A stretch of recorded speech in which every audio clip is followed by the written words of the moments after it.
So today we've got a pretty unusual video because I got curious what 5 AIs could make together if they had to build HelloNeighbor completely from scratch.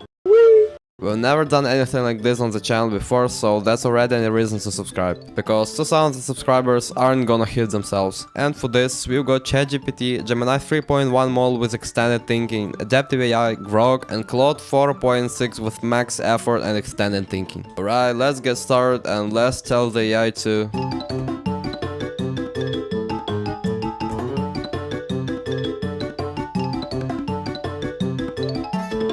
So to get the best possible result, we're gonna ask ChatGPT to make this prompt better, and then we'll keep adding different features using the other AIs. And yeah, I'm not gonna give each AI 10 chances so we can see exactly what they're really capable of. My favorite today is definitely Claude because it's usually the best at making 3D games, but Gemini does pretty well too. So we copy this huge prompt and paste it into a new chat right away, and we also turn on our thinking mode for the best possible result. Here's what it made, and yeah, I'm not a programmer, but this code looks pretty weird. Alright, let's just copy it. So I named our project Hello AIs. Don't comment saying that name is super original, I already know. It wrote a full 346 lines of code, but there are some errors here and it looks like it didn't finish the code. Or maybe I just don't know what I'm looking at and everything's fine. Let's check. What the fuck? Alright, that was just a nightmare. ChatGPT is gonna fix everything now and do it properly. Personally, I don't really believe it, but maybe I'm wrong. We need to see. What even is this? Why am I in HelloNeighbor with Tetris graphics? I also can't move, I got stamina and it goes down when I press shift, but I'm still standing in place. And for some reason, I also have a mini map, even though the original game doesn't. But since ChatGPT didn't even come close to making HelloNeighbor, I think I can give it one more chance to fix itself. Guys, do you think this piece of crap looks anything like that game?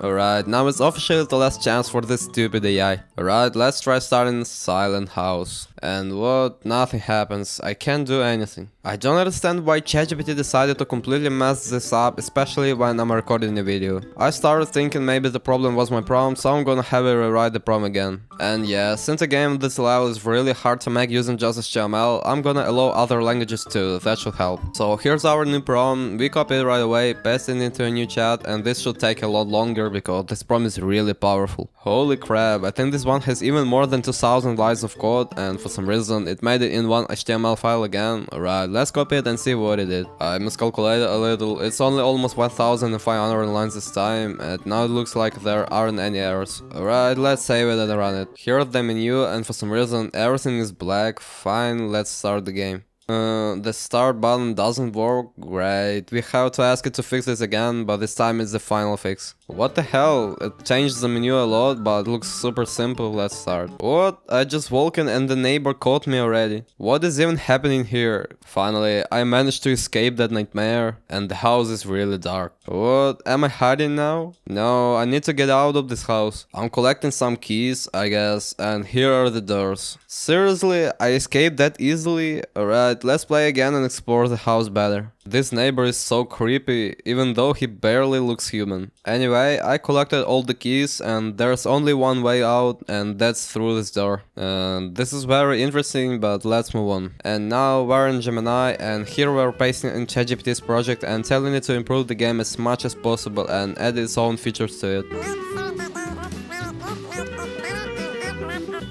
Yeah, obviously that's gonna be difficult, but that's what you do for a good game. And what it is, Gemini just couldn't handle the pressure and threw an error. That's not great. Okay, we'll just take ChatGPT's version with the black screen and use the same prompt. I think Gemini should be able to handle that one. Now it wants me to do everything myself, but guys, the whole point is that the AIs are supposed to do the work, so let's make Gemini handle it. Looks like it's showing a little attitude. Alright, now we're talking. All through I feel like it cuts some things out. Let's copy everything and see what it actually made. Gemini, you cut the code size by more than half and somehow you're supposed to be adding new features to the game. Alright. And yeah, it decided to copy ChatGPT success and make a start game button that doesn't work. Honestly, this is getting ridiculously annoying, but I don't think it's gonna understand us like that. now that's more like it. The menu stayed the same, but I can already see a very strange object over there, so let's start the game. What is happening again? Bro, did you seriously spend all the time making this? Dude, it's hard to even call this a game. I can't survive for more than 5 seconds before this red cylinder instantly kills me. Oh my god, just look at the real neighbor and then look at what Gemini made. Alright, let's ask for yet another fix. This time I'm gonna write a better prompt so we can finally get a decent game and move on to the next AI. So here's what it came up with. I told it to create a 2-story house, add good lighting and add good textures to both the neighbor and the house. And after whatever Gemini does this time, we're moving on to the next AI. And finally, it added 200 lines of code. I'm honestly curious what it managed to fit into them. Alright, I can finally move around and the house actually looks pretty decent, and here's a door that doesn't even exist. Let's try going through it. What's happening with the controls? Why am I flipping upside down? And I'm dead. There's some item on the floor, I guess I'm supposed to pick it up. No, I didn't even get the chance. Okay, I grabbed it and there's a staircase here, but it looks like it leads nowhere. How many times are we gonna do this? The neighbor is terrifying and for some reason he's bold. I'm gonna try sneaking it without getting spotted. Okay, I think he left. Let's go inside. And where am I supposed to run now? Oh no, I'm so dead. No. Right, so far this is the best game we've seen today. Let's move on to the next AI, and that's adaptive. We're fitting in the game too, and I'm copying the same prompt I originally gave Gemini. And as always, while it's cooking, I'm hoping that finally makes something that actually resembles HelloNeighbor. Right, it sent me this image. Wait, is this really what our game is supposed to look like? I don't know if I believe that, but honestly, anything's possible. And if I like it, I have to type yes, build it. So let's do that right now. If it actually makes what's in this picture, I swear I'm gonna stop believing in love. When it starts explaining every step of development, it honestly feels like it's hacking into my computer. The stuff it's saying is crazy,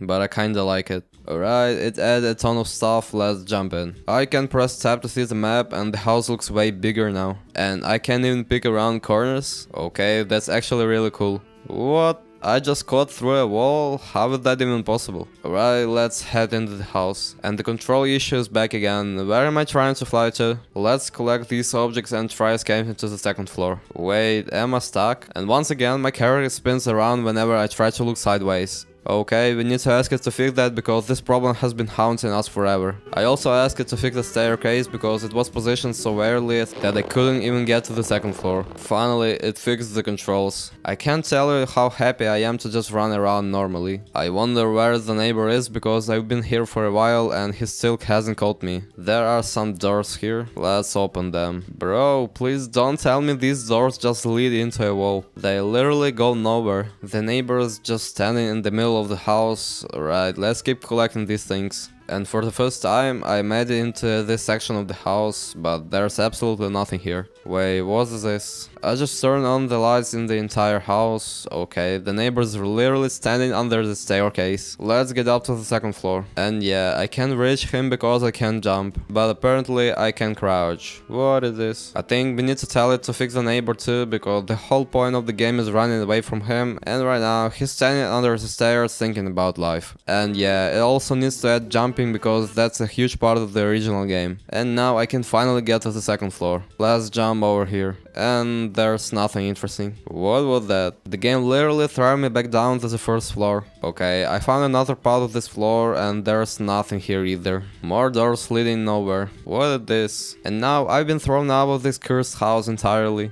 I literally can't collect the last fragment because the game keeps dropping me downstairs. Alright, I think Adaptive AI actually made a really good game, and now we can move on to the AI that's probably going to ruin everything. And yeah, you're probably gonna ask, why are you so pissed against Grok when it hasn't even done anything yet? No, don't say that, I always loved Grok. As a developer though, it's just a little weak. And of course we're about to see what it's capable of, and just for Grok, I'm gonna write a brand new prompt.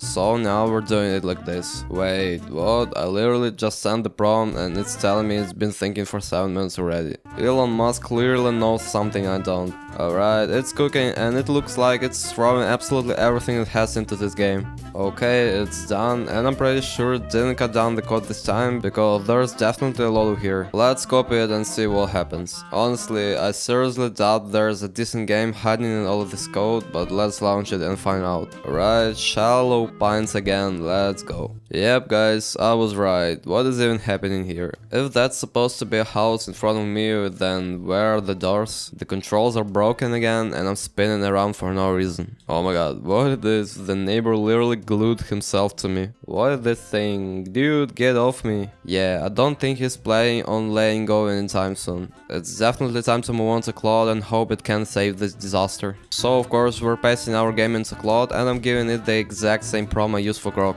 But I have a feeling it's gonna throw an error because Claude really loves doing that. Alright, guess what? It didn't do anything and I ran out of the messages. Seriously, how are normal people supposed to use Claude if it keeps pulling stuff like this? Okay, so now we've got 950 lines of code. I managed to get them using this agent, and let's save everything and launch it. Right, the title finally changed, now the game is just called The Neighbor. And the menu changed colors too. Let's get into the game. Okay, what now? I can't move, but I can tell the game actually looks a lot better now. Hopefully Claude can fix the rest of it. Alright, here's our final version, let's just start playing. I spawned right outside the neighbor's house, and yeah, I still can't do anything, I'm just standing here. The neighbor keeps jumping at me, and for some reason there's a delay before he catches me. And that's basically the entire game. Honestly, I expected a lot more. Why did all these AIs somehow make Adaptive AI's version worse? It had the best game by far, and I think you guys would agree with me. So okay, see you soon.